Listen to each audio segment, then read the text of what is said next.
Lanjut lagi ceritanya ke bab 3.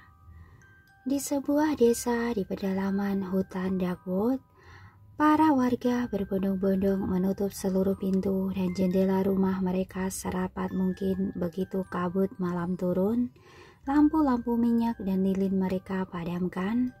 Tak ada cahaya, tak ada suara, semuanya membisu dan menutup mata.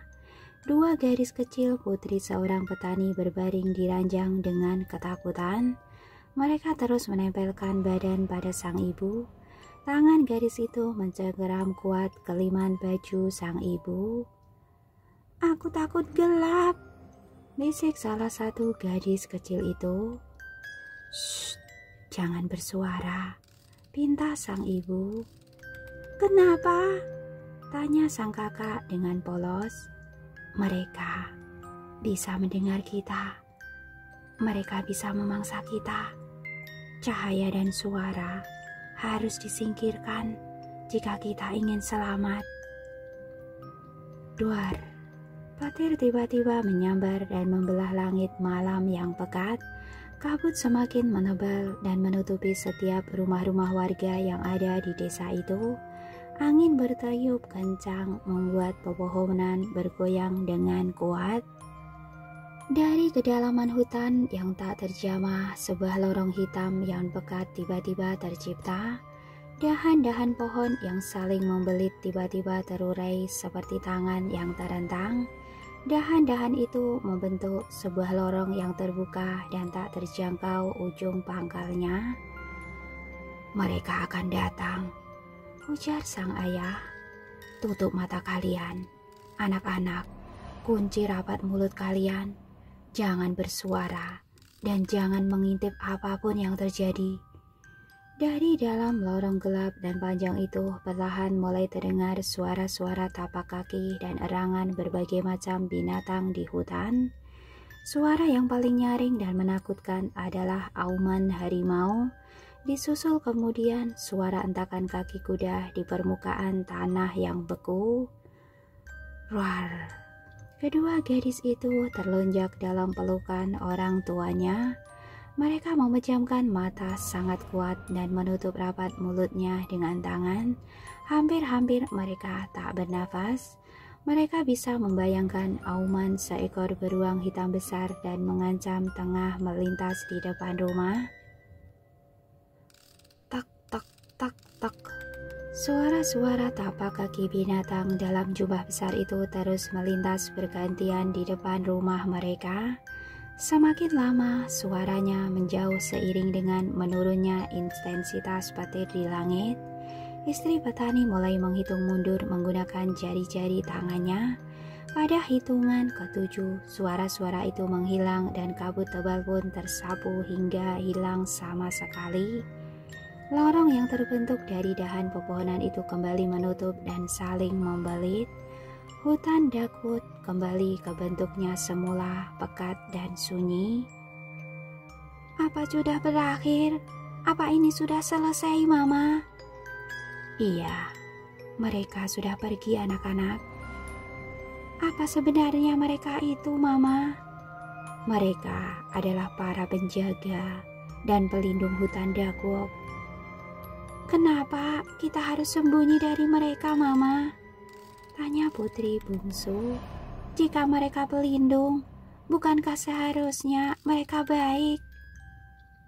"Mereka melindungi hutan, anakku, bukan melindungi manusia. Mereka berkeliling untuk mengusir para pengganggu. Mereka membenci manusia. Karena itu, kita dilarang keras memasuki Dagwood apapun yang terjadi. Kita hanya diberi tempat sampai di batas terluar hutan. Kalian mengerti?" Kedua gadis itu mengangguk. "Bisa kita nyalakan lilinnya, Mama?" Sang ibu tersenyum dan menoleh pada suaminya. Petani berbadan besar dengan tangan kiri cacat itu pun bangkit untuk menyalakan lilin dan perapian. "Kayu bakar habis, biar Papa ambil di lumbung dulu." Tanpa memikirkan apapun, petani itu membuka pintu dan pergi mengambil kayu bakar. Udara dingin segera menerpa seisi rumah yang pengap saat pintu dibuka. Pada langkah ketiga, petani meninggalkan teras. Sesuatu yang sangat gelap dan berukuran besar menerkamnya. Putri sulung melihat semua itu dan menjerit, "Ah!" "Tutup pintunya, Emma," teriak sang ayah sambil menahan terkaman makhluk berbulu hitam besar. Sang ibu yang terkejut cepat menutup pintu, tapi dia terlambat. Kawanan lainnya sudah berdiri di depan pintu mereka. Pintu didorong dengan kuat dari luar. War! Suara sosok bertaring itu. Kedua putri petani hanya bisa melongo, badan mereka membeku. Tak bisa bergerak pun tidak bisa berteriak.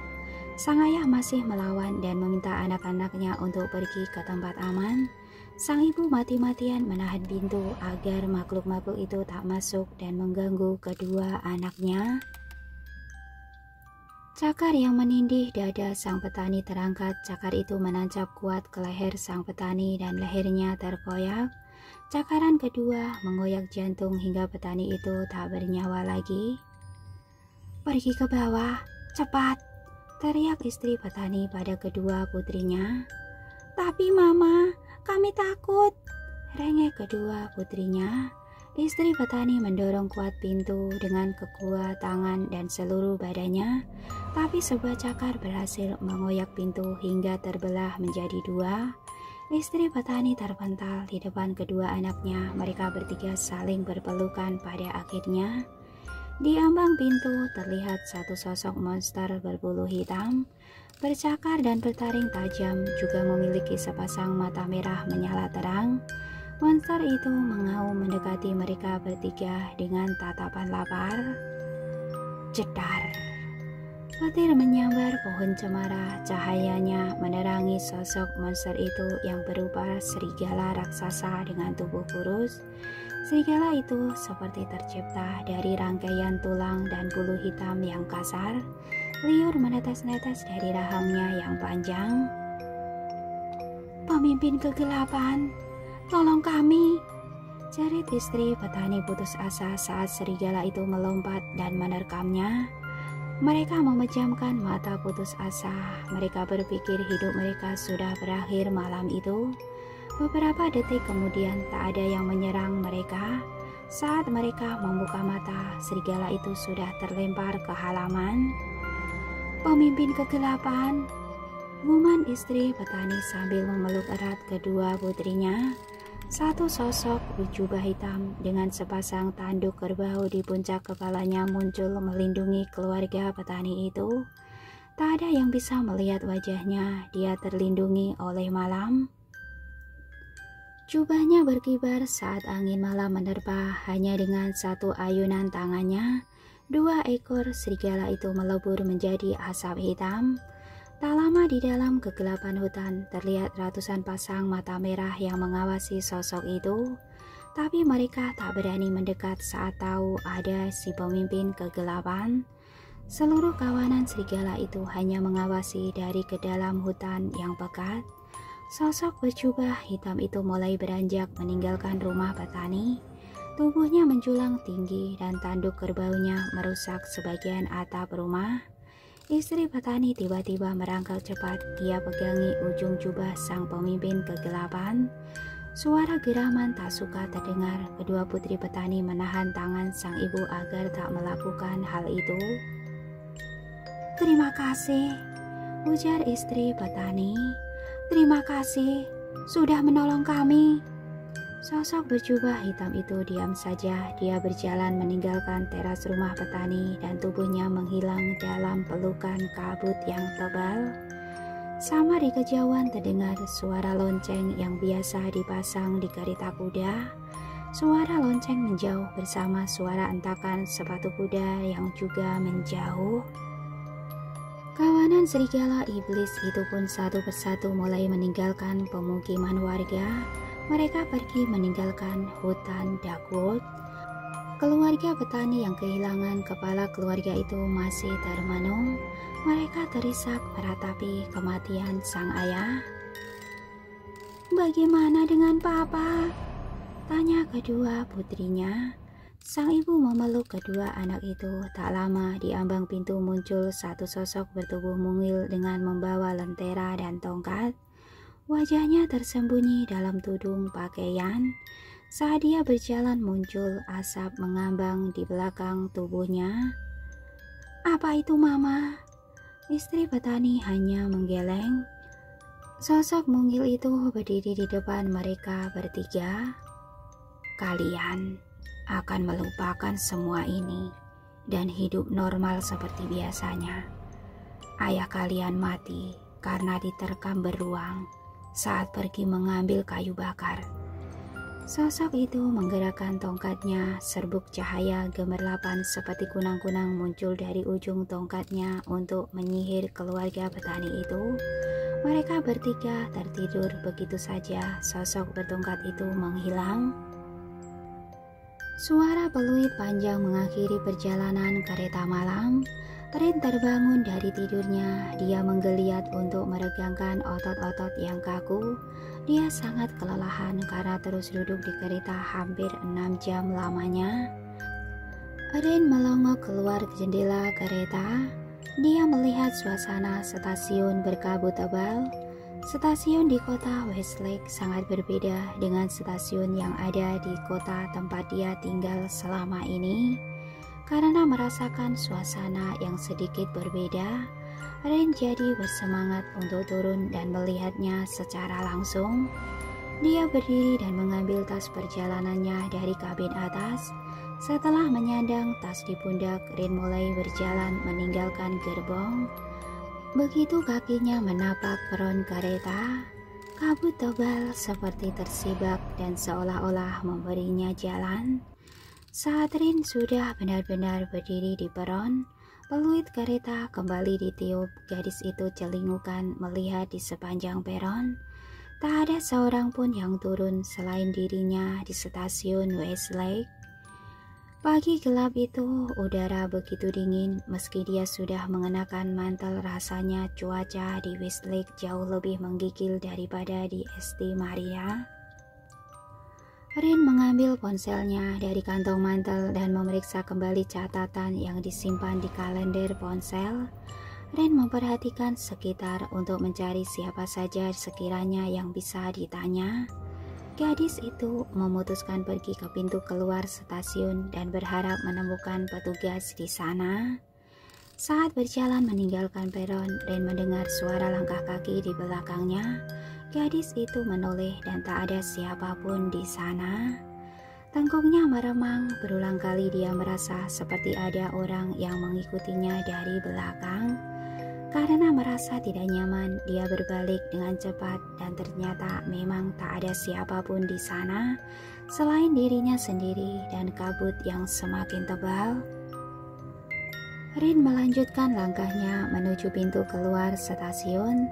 Saat dia melintasi loket penjualan tiket, Rin melihat seorang petugas tengah duduk sambil mencatat sesuatu. Rin yang panik berusaha mendekati petugas itu ingin melaporkan situasinya. Karena berjalan tergesa dan sambil terus melirik ke belakang, tanpa sadar dia menabrak seseorang hingga mereka berdua terjatuh. Rin menyadari kecerobohannya. Dia segera berdiri dan memungut tas orang itu. Dia serahkan kembali sambil berulang kali mengucapkan maaf. "Aku baik-baik saja, Nona muda. Lain kali berhati-hatilah saat berjalan, terutama di tempat umum," tegur perempuan parubaya yang ditabrak Rin. "Maaf Nyonya, aku hanya merasa seseorang tengah mengikutiku dan mengawasiku. Aku sedikit panik karena aku baru sekali ini datang ke tempat ini. Aku khawatir jika seseorang mencoba untuk melakukan hal yang buruk padaku." Perempuan bermantel hitam itu menyipitkan matanya menatap ke balik punggung Rin. Samar di antara kabut yang tebal, dia melihat sekelebat bayangan yang menghilang. Perempuan itu tersenyum dan berusaha menunjukkan pada Rin bahwa dia mengerti kegelisahan yang dialaminya saat ini. "Kemana tujuanmu?" tanya perempuan itu. Mungkin aku bisa membantumu. Sebenarnya aku harus menghadiri wawancara kerja siang ini. Karena itu aku menggunakan kereta malam tanpa banyak persiapan. Rin mengeluarkan ponsel dan menunjukkan catatan di sana pada perempuan itu. Nyonya, apa kau tahu alamat ini ada di mana? Dan bagaimana akses menuju ke sana? Apakah jaraknya jauh? Dan berapa biaya yang aku perlukan untuk transportasi menuju ke sana? Rin terus bertanya dan bercerita tentang tujuan kedatangannya, tapi sepasang mata perempuan parubaya itu masih terpaku pada catatan di ponsel Rin. Tiba-tiba wajahnya memucat. Maaf, aku tak bisa membantumu. Nyonya, tunggu. Bukankah kau warga Westlake? Kau bilang akan membantuku. Tolong katakan, bagaimana caraku untuk mencapai tempat itu? Perempuan itu tiba-tiba mundur dan berlari meninggalkan Rin. Maaf nona muda, aku tak bisa membantumu. Saranku, sebaiknya kau kembali saja ke rumahmu dan jangan pernah menginjakan kaki ke tempat itu. Rin menganga dan tiba-tiba menjadi kesal. Dia tidak mengerti apa yang dikatakan oleh perempuan itu. Dia menjadi muak karena menganggap sopan santun orang-orang Westlake sangat buruk. Rin berjalan beberapa langkah menuju pintu keluar stasiun. Di ambang pintu ada seorang petugas kebersihan yang tengah mengepel lantai. Pria itu bekerja dengan tenang dan cekatan. Permisi tuan, maaf mengganggu waktu bekerjamu. Pria bertopi dengan alat pel di tangannya itu berhenti. Dia menatap Rin dengan dingin. Apa yang kau perlukan, anak muda?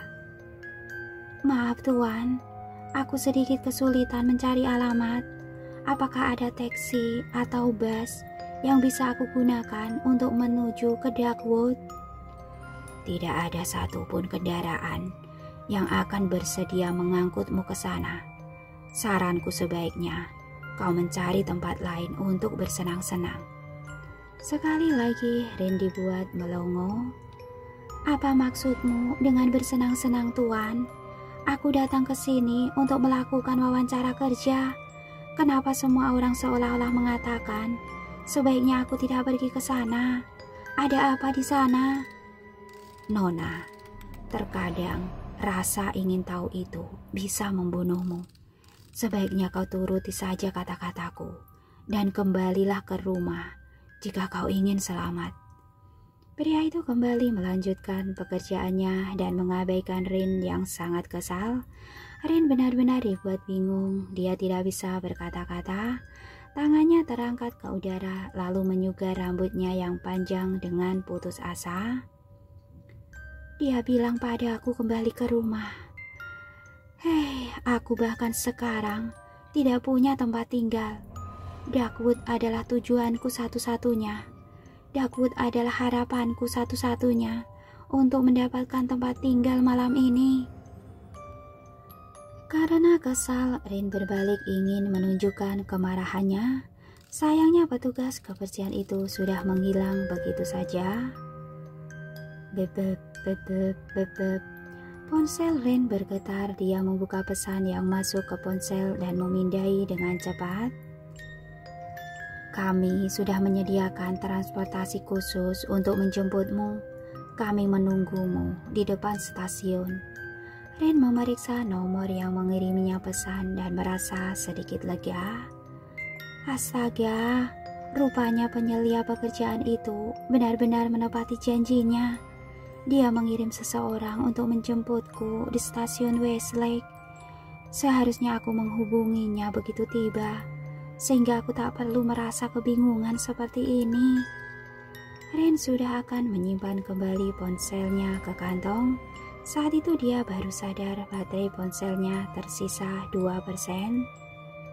Seharusnya aku tidak perlu khawatir lagi, karena sudah ada yang menjemputku. Aku tidak perlu membutuhkan ponsel sampai beberapa jam ke depan. aku bisa mengisi ulang dayanya di tempat tujuanku, pikir Ren sambil menyimpan kembali ponselnya ke dalam kantong. Dengan langkah ringan dan perasaan lega, dia berjalan cepat meninggalkan stasiun. Di depan stasiun kondisinya sangat gelap seperti di peron. Cahaya lampu jalan dan taman sama sekali tak memberikan penerangan yang maksimal karena kabut yang sangat tebal. Beberapa meter di depan, Rin melihat sesuatu menyerupai kendaraan berwarna hitam dan besar. Dia sadar itu kendaraan karena ada pendar sepasang lampu. Ren yakin itu kendaraan yang datang untuk menjemputnya. Dia berjalan dengan cepat untuk menghindari udara yang sangat dingin di luar. Pada beberapa langkah sebelum mencapai kendaraan itu, tiba-tiba dia terhenti. Dia tak bisa bergerak dan matanya seperti tersihir. Benda hitam dengan 2 lampu kekuningan itu bukan mobil, pakai Ren. Sepasang kaki Ren merasa lemah dan tubuhnya semakin menggigil saat menyadari apa yang tengah menunggunya di sana.